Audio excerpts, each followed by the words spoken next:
नमस्कार। Super India news TV में आपका स्वागत है। मैं हूं राजेश आर्य। आइए देखते हैं आज का विशेष समाचार। विशेष हिंदू पहचान पर अनावश्यक बहस। यदि हिंदू को केवल भारत की भौगोलिक सीमा से बांधा जाएगा तो दूसरे देशों में बसे हिंदुओं को क्या कहेंगे, और क्या भारत में गैर हिंदुओं को हिंदू कहना उचित होगा?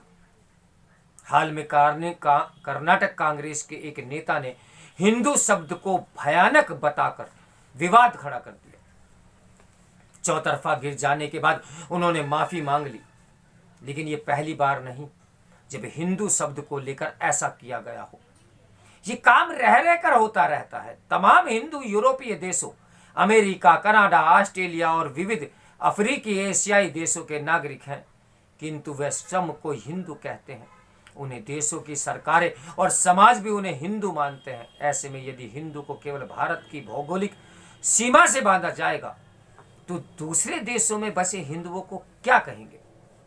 दूसरी ओर भारत में करोड़ों मुसलमान ही नहीं, ईसाई, पारसी और बौद्ध आदि भी स्वयं को हिंदू कहलाना नापसंद करेंगे, क्योंकि इसमें एक जबरन दबाव है। किसी समुदाय की आत्म छवि दूसरे नहीं तय कर सकते। फिर वे धर्मावलंबी भी अन्य देशों में बड़ी संख्या में रहते हैं। अतः आज किसी भी धर्म को किसी देश विशेष से सीमित कर व्याख्यात करना असंभव है। यह भी ध्यान रहे कि दुनिया के अन्य समाजों और धर्मों के व्यक्ति भी हिंदू धर्म से आकर्षित होकर हिंदू बनते रहे हैं। भगिनी निवेदिता से लेकर जूलिया रॉबर्ट्स, डेविड फ्राले और विल स्मिथ जैसे तमाम लोग कोई अपवाद नहीं। इसलिए हिंदू धर्म की एक पहचान है। किसी राजनीतिक, भौगोलिक या दलीय भावनावश उसे ठुकराना व्यर्थ है। ये ठीक है कि सदियों से भारत और हिंदू धर्म को एक दूसरे का पर्याय माना जाता रहा है, किंतु भारत के धर्म के रूप में सार्वभौमिक मान्यता के बावजूद विविध धर्म विश्वासों के बीच हिंदू धर्म की स्वतंत्रता सत्ता भी है। वैसे अन्य धर्मों की भांति हिंदू धर्म में भी अनेक संप्रदाय रहे हैं और नए नए संप्रदाय सदैव बनते रहे हैं। इसके बावजूद सभी में कुछ मूल मान्यताएं समान हैं। उन मान्यताओं पर भी मतभेद रहते हैं। इन विभिन्नताओं में एकता का जो तत्व है वही हिंदू धर्म का सार है। ये किसी से मतावधि से परे है। ये परमात्मा को अनादि, अनंत और निराकार मानने के कारण धर्म सहित सभी प्रकार के ज्ञान को मुक्त एवं असीमित मानता है। इसलिए हिंदू धर्म में नई नई खोज, साधना, संप्रदाय और गुरु आदि होने का मार्ग खुला रहा। यह भी दूसरे धर्मों की तुलना में हिंदू धर्म की अनन्य विशेषता है। यहूदी, ईसाई और इस्लाम जैसे रिलीजन परिभाषा से ही अपने अनुयायियों को बांधते हैं, जबकि भारतीय अवधारणा धर्म मनुष्य को बांधने के बजाय मुक्ति पर केंद्रित है। कवि प्रज्ञा के शब्दों में रिलीजन बांधता रहा और धर्म मुक्त करता रहा।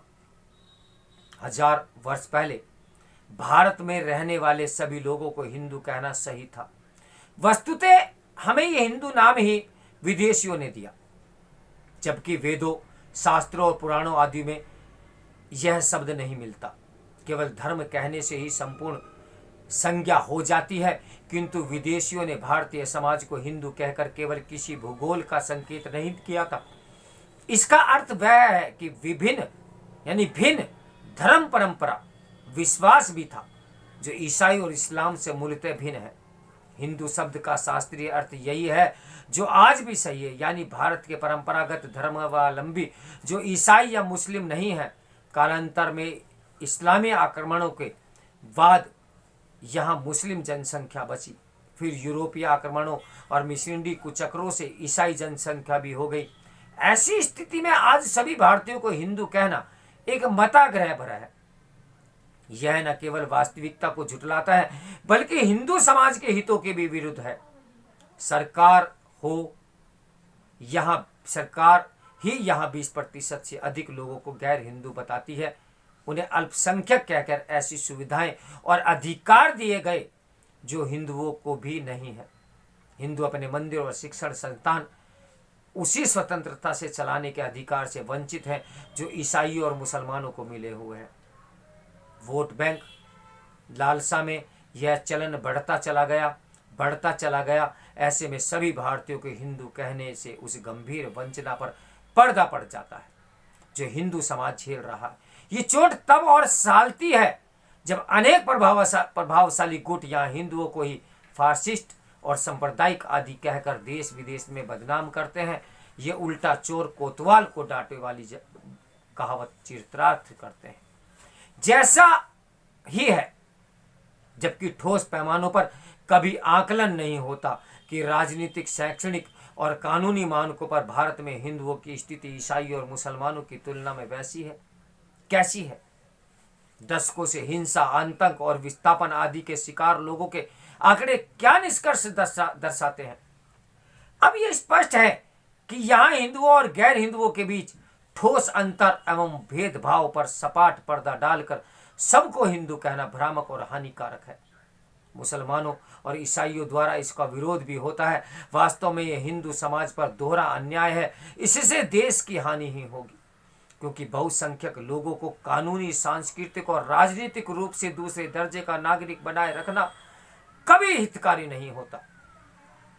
वहीं राष्ट्रीय स्वयंसेवक संघ के दस्तावेज और उसके संस्थापक डॉक्टर हेडगेवार के विचार साफ दर्शाते हैं कि भारत में हिंदू एक विशिष्ट समुदाय है।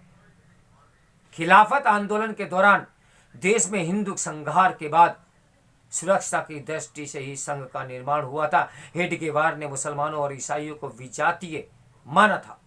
आक्रमणों के फलस्वरूप भारत में बने, जमे और बढ़े। स्वतंत्र भारत का इतिहास भी पुष्ट करता है कि चर्च, मिशनों और तबलीगी जमात, लश्कर, तैस, लैस और इंडियन मुजाहिदीन आदि असंख्य इस्लामी संगठनों की गतिविधियां हिंदू विरोधी ही रही है। वास्तव में हिंदू एक विशिष्ट धर्म और समुदाय है जो विविध स्तर पर चोट खाने के साथ ही भेदभाव भी झेल रहा है। ऐसे में नेताओं का दायित्व है कि वे इस समस्या का सामना करें। इससे मुंह मोड़कर किसी दल का भला नहीं होगा। जैसा कि इमाम बुखारी जैसे कुछ मुस्लिम नेता भी मान चुके हैं कि भारत में हिंदू बहुसंख्या के कारण ही लोकतंत्र, पंथ निरपेक्षता, विकास और शांति सद्भाव है। यदि इसी समुदाय के हितों की उपेक्षा होती रही तो अंततः सब कुछ संकट में पड़ जाएगा। तो मेरे साथ बने रहिए सुपर इंडिया न्यूज़ टीवी के ब्रेकिंग न्यूज़ के लिए। नमस्कार, मैं हूं राजेश आर्य।